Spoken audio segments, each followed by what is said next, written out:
歡迎光臨大窩口站，以下係使用引導徑前往月台及客務中心嘅路線指引。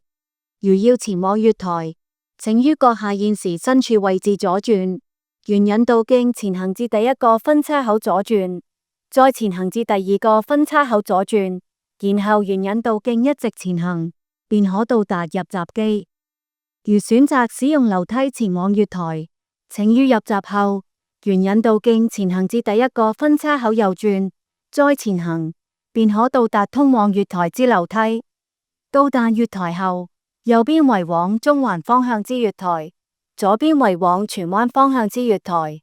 如選擇使用升降機前往月台，請於入閘後沿引導徑前行至第二個分叉口左轉，再前行至第三個分叉口左轉，然後沿引導徑一直前行，便可到達通往月台之升降機。到達月台後，右邊為往中環方向之月台，左邊為往荃灣方向之月台。如要前往客務中心，請於閣下現時身處位置左轉，沿引導徑前行至第一個分叉口左轉，